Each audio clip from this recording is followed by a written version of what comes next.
بسم اللہ الرحمن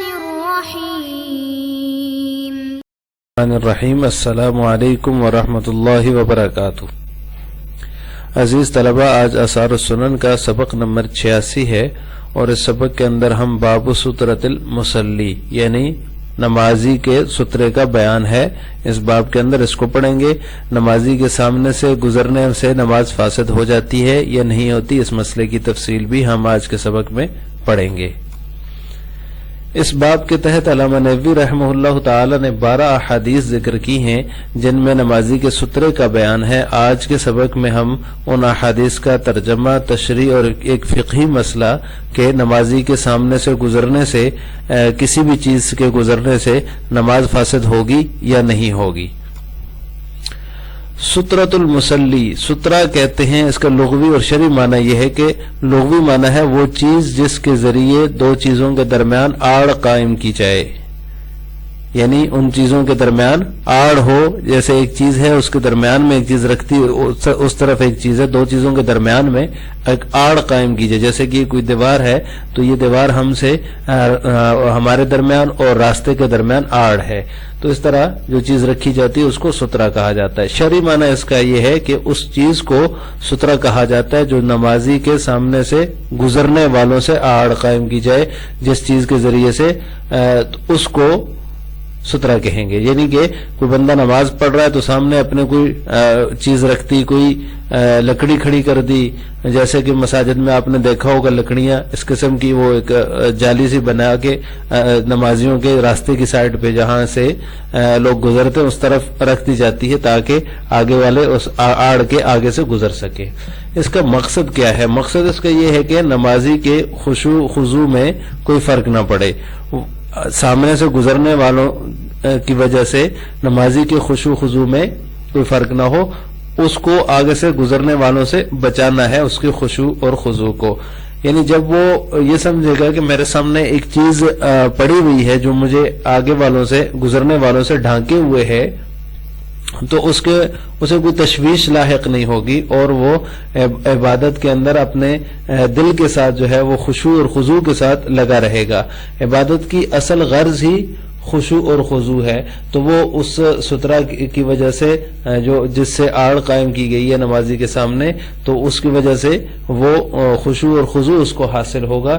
اس وجہ سے سترہ رکھنے کا حکم ہے تاکہ سامنے والے سے جو گزر رہے ہیں لوگ وہ اس کو تشویش لاحق نہ کر سکیں۔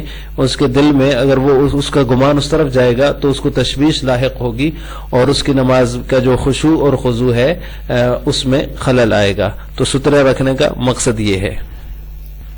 باب سترۃ المصلی، یہ باب ہے نمازی کے سترے کے بیان میں۔ اس کی پہلی حدیث ہے عن ابی جہیم بن الحارث رضی اللہ تعالی عنہ قال قال رسول اللہ صلی اللہ علیہ وسلم لو يعلم المار بین یدی المصلی ماذا علیہ من الاسم لکان ان یقف 40 خیر له من ان یمر بین یدیہ، رواہ الشیخان۔ اس کا ترجمہ یہ کہ ابو جہیم بن حارث رضی اللہ تعالی عنہ سے مروی فرماتے ہیں کہ رسول اللہ صلی اللہ علیہ وسلم نے فرمایا اگر نمازی کے سامنے سے گزرنے والوں کو یہ معلوم ہو جائے یا وہ یہ جانتا ہو کہ اس کے اوپر کتنا گناہ ہے تو لکان ان یقف 40، تو وہ 40 کھڑا رہے، 40 تک کھڑا رہے، یعنی کہ 40 سال تک کھڑا رہے، خیر له، یہ کھڑا رہنا اس کے لیے بہتر ہے، من ان یمر بین یدیہ، اس کے آگے سے گزرنے سے۔ رواہ الشیخان، اس کو شیخین نے روایت کی۔ یہاں پہ ان یقف 40 کہا ہے تو اس سے محدثین کہتے ہیں 40 سال مراد ہیں۔ دوسری حدیث ہے وعن عائشہ رضی اللہ تعالی عنہ قالت ان رسول اللہ صلی اللہ علیہ وسلم سئل فی غزوۃ تبوک عن سترۃ المصلی فقال کموخرۃ الرحل، رواہ مسلم۔ اس کا ترجمہ یہ ہے کہ حضرت عائشہ رضی اللہ تعالی عنہ سے مروی فرماتی ہیں کہ رسول اللہ صلی اللہ علیہ وسلم سے غزوہ تبوک میں سترہ کے بارے میں، نمازی کے سترہ کے بارے میں پوچھا گیا۔ فقال کموخرۃ الرحل، تو آپ صلی اللہ علیہ وسلم نے فرمایا کہ وہ کجاوے کے پچھلے حصے کی طرح ہے، رواہ مسلم، اس کو مسلم نے روایت کیا ہے۔ اس باب کی تیسری روایت ہے وعن عبداللہ بن الصامت عن ابی ذر رضی اللہ تعالی عنہ قال قال رسول اللہ صلی اللہ علیہ وسلم اذا قام احدكم يصلي فانه يستره اذا كان بين يديه مثل آخرة الرحل فاذا لم يكن بين يديه مثل آخرة الرحل فانه يقطع صلاته الحمار والمرأة والكلب الاسود قلت يا ابا ذر ما بال الكلب الاسود من الكلب الاحمر من الكلب اصفر قال يا ابن اخي سألت رسول الله صلى الله عليه وسلم كما سألتني فقال الكلب الاسود شیطان رواه الجماعة الا البخاری. اس حدیث کا ترجمہ یہ ہے کہ حضرت عبداللہ بن صامت رضی اللہ تعالیٰ عنہ سے مروی انہوں نے روایت کی ابو ذر رضی اللہ تعالیٰ عنہ سے، وہ فرماتے ہیں کہ رسول اللہ صلی اللہ علیہ وسلم نے فرمایا جب تم میں سے کوئی کھڑا ہو کر نماز پڑھے تو اس کا سترہ بن جاتا ہے مثل آخرت الرحل اذا کان بین ایدی، جب اس کے سامنے کوئی چیز ہو مثل آخرت الرحل کجاوے کے پچھلے حصے کے برابر. فاذا لم یکن بین ایدیہ مثل آخرت الرحل، اور جب اس کے سامنے کوئی کجاوے کے پچھلے حصے کے برابر کوئی چیز نہ ہو تو اس کی نماز فإنہ یقطع صلاتہ، تو اس کی نماز توڑ دیتا ہے الحمار والمرأة والکلب الاسود، گدھا عورت اور سیاہ کتا. قلت یا ابا ذر، تو کہتے ہیں عبداللہ بن صامت رضی اللہ تعالیٰ عنہ میں کہا اے ابو ذر ما بال الکلب الاسود من الکلب الاحمر من الکلب الاصفر، میں نے کہا ابو ذر کیا حال ہے کالے کتے کا سرخ اور زرد کتے سے، یعنی کہ کیا فرق ہے کالے کتے کا زرد اور سرخ کتے سے. تو انہوں نے فرمایا یا ابن اخی، اے بھتیجے، سألت رسول اللہ صلی اللہ علیہ وسلم کما سألتنی، میں نے بھی ایسے ہی پوچھا تھا رسول اللہ صلی اللہ علیہ وسلم سے جیسے کہ تو نے مجھ سے پوچھا. فقال، تو آپ نے فرمایا تھا الکلب الاسود شیطان، سیاہ کتا شیطان ہے. رواہ الجماعہ الا البخاری، اس کو محدثین کی ایک جماعت نے روایت کیا سوائے بخاری کے. اب یہاں دیکھیں اس پہلی حدیث کے اندر ہے کہ اگر اس گزرنے والے کو یہ معلوم ہو جائے کہ کتنا بڑا گناہ ہے نمازی کے سامنے سے گزرنا، تو وہ 40 برس تک کھڑا رہے. یعنی یقف 40. ابن ماجہ کی ایک روایت میں ہے کہ اگر گزرنے والے کو یہ پتہ چل جائے کہ نمازی کے سامنے سے گزرنا کتنا بڑا گناہ ہے تو وہ 100 برس کھڑا رہے، 100 سال کھڑا رہے، نمازی کے سامنے سے نہ گزرے.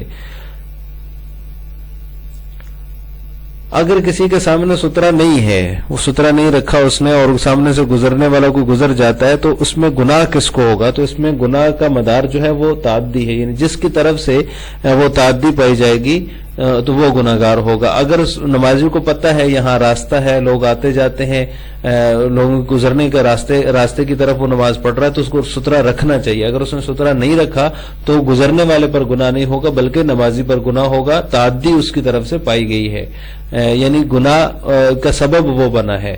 اور اگر اس نے جو ہے ایسی جگہ پہ کھڑا ہے جہاں عام راستہ نہیں ہے، گزرنے والے جو ہے وہ گزرتے نہیں ہیں لوگ وہاں سے، تو اس جگہ پہ اگر وہ اس کے سامنے سے گزر جاتا ہے تو پھر وہ گزرنے والا گناہگار ہوگا، نمازی گناہگار نہیں ہوگا. لیکن نماز پڑھنے والے کی نماز میں کوئی فرق نہیں پڑے گا، نماز اس کی اسی طرح صحیح رہے گی، لیکن یہ کہ اس کو سترہ نہ رکھنے کا گناہ ملے گا. یا پھر یہ کہ اگر سترہ کے بغیر ایسی جگہ سے گزر کے کوئی شخص جہاں پہ عام راستہ نہیں ہے تو پھر وہ گزرنے والا گناہگار ہوگا، کیونکہ سبب گناہ کا وہ بن رہا ہے اور تعدی اس کی جانب سے پائی جا رہی ہے. آخری حدیث، تیسری حدیث میں فرمایا فإنه يقطع صلاته الحمار والمرأة والكلب الاسود. تو اس میں مسئلہ یہاں پہ فقہا یہ بیان کرتے ہیں کہ کسی چیز کے گزرنے سے، چاہے وہ انسان ہو، کتا ہو، کوئی بھی چیز ہو، یا پھر عورت ہو، کوئی بھی ہو، اس کے گزرنے سے نماز ٹوٹے گی یا نہیں ٹوٹے گی. تو جمہور کا مسلک یہ ہے کہ کسی بھی چیز کا مرور قاطع صلاح نہیں ہے، یعنی اس کی وجہ سے نماز میں کوئی فرق نہیں پڑے گا. وہ گزرنا اس کا، اگر کوئی انسان گزر رہا ہے تو اس کا گناہ اس پر ہوگا، کیونکہ اس کی جانب سے تعدی پائی جا رہی ہے. اہل ظاہر کے نزدیک عورت، کتا اور گدھا اگر گزر جائیں تو ان سے نماز ٹوٹ جاتی ہے ان کے گزرنے کی وجہ سے، جیسے کہ اس حدیث میں بیان ہوا ہے کہ عورت، کتا اور جو ہے حمار، گدھا گزر جائے تو نماز ٹوٹ جاتی ہے. تیسرا مذہب امام احمد بن حنبل رحمہ اللہ کا، وہ فرماتے ہیں کہ صرف کالا کتا گزر جائے تو وہ قاطع ہے، یعنی اس سے نماز ٹوٹ جائے گی. اور اسی طرح بعض حضرات کا یہ قول ہے کہ 6 چیزیں جو ہے وہ نماز کو توڑ دیتی ہیں، یعنی ان 6 چیزوں میں سے اگر کوئی چیز سامنے سے گزر جائے، 3 تو یہی ہیں، عورت، کتا اور حمار، اور 3 جو ہے ان کے علاوہ خنزیر، مجوسی اور یہودی. اگر یہ کسی نمازی کے سامنے سے گزر جائیں تو ان کے گزرنے سے بھی نماز ٹوٹ جاتی ہے. یہ جو حدیث یہاں پہ بیان ہوئی ہے جس میں آپ صلی اللہ علیہ وسلم نے فرمایا کہ 3 چیزیں جو ہیں وہ نماز کو توڑ دیتی ہیں اگر سامنے سے وہ 3 چیزیں گزر جائیں، ان میں سے ایک عورت ہے، ایک کتا ہے، اور ایک تیسری چیز گدھا ہے۔ تو اس حدیث کا پھر کیا جواب ہے؟ جمہور تو کہتے ہیں کہ کسی چیز کے مرور سے، کسی چیز کے گزرنے سے نماز نہیں ٹوٹے گی، تو جمہور کی طرف سے اس حدیث کا یا اس جیسی دیگر احادیث کا جن میں یہ ذکر ہے کہ ان چیزوں کے گزرنے سے نماز ٹوٹ جاتی ہے، ان کا جواب ایک تو یہ دیا جاتا ہے کہ یہ احادیث جو ہیں جن میں قطع کا ذکر ہے، نماز کے ٹوٹنے کا ذکر ہے، یہ احادیث منسوخ ہے۔ اور دوسرا جواب یہ ہے اس کا کہ مرور سے قطع صلاح مراد نہیں، قطع خشوع مراد ہے، یعنی کہ اس کا خشوع اور خضوع ٹوٹ جائے گا، نماز نہیں ٹوٹے گی، اس سے یہ مراد ہے ان احادیث سے جن میں قطع صلاح کا ذکر ہے۔ اور تیسرا جواب اس کا یہ ہے کہ احادیث دونوں قسم کی ہیں، جن میں قطع صلاۃ کا بھی ذکر ہے، نماز کے ٹوٹنے کا بھی ذکر ہے، اور نماز کے نہ ٹوٹنے کا بھی ذکر ہے۔ تو جب دونوں قسم کی احادیث ہوں تو پھر ہم آثار صحابہ اور عمل صحابہ کی طرف رجوع کریں گے۔ تو آثار اور عمل صحابہ یعنی صحابہ کا عمل اور صحابہ سے جو آثار منقول ہیں ان کے مطابق کسی بھی چیز کا مرور قاطع نہیں ہوتا، چاہے وہ عورت ہو، چاہے وہ کتا ہو، چاہے وہ گدھا ہو، چاہے وہ خنزیر ہو، چاہے مجوسی ہو، چاہے یہودی ہو، کوئی بھی چیز، کسی بھی قسم کی کوئی چیز نمازی کے سامنے سے گزر جائے تو اس سے نماز نہیں ٹوٹتی۔ صحابہ کا عمل بھی اس پر تھا اور صحابہ سے آثار بھی منقول ہیں جو اسی باب میں آگے منقول ہیں، ہم ان کو پڑھیں گے۔ اس کے بعد الکلب الاسود شیطان، جب حضرت ابو ذر رضی اللہ تعالیٰ عنہ نے 3 چیزوں کا ذکر کیا تو عبداللہ ابن صامت رضی اللہ تعالیٰ عنہ نے ان سے پوچھا کہ یہ کالے کتے کا کیا معاملہ ہے؟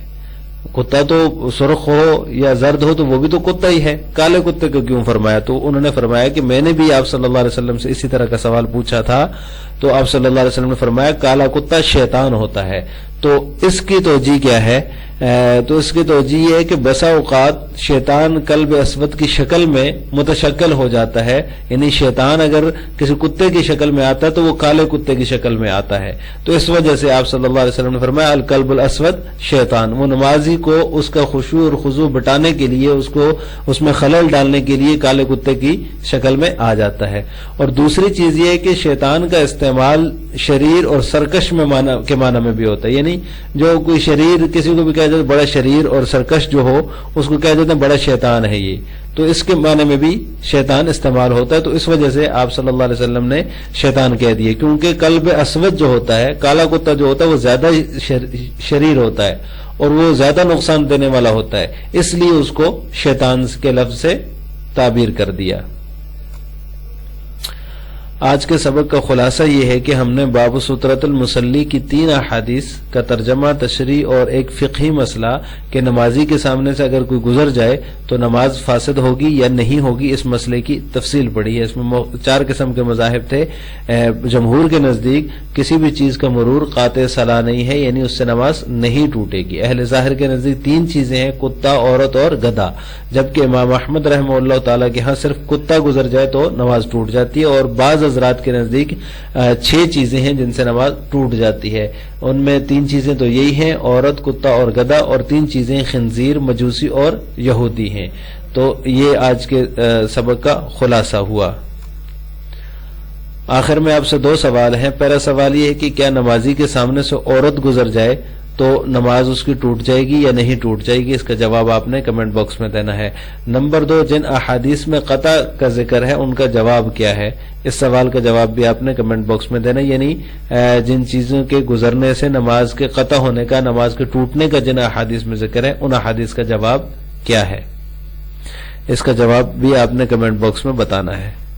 السلام علیکم ورحمۃ اللہ وبرکاتہ۔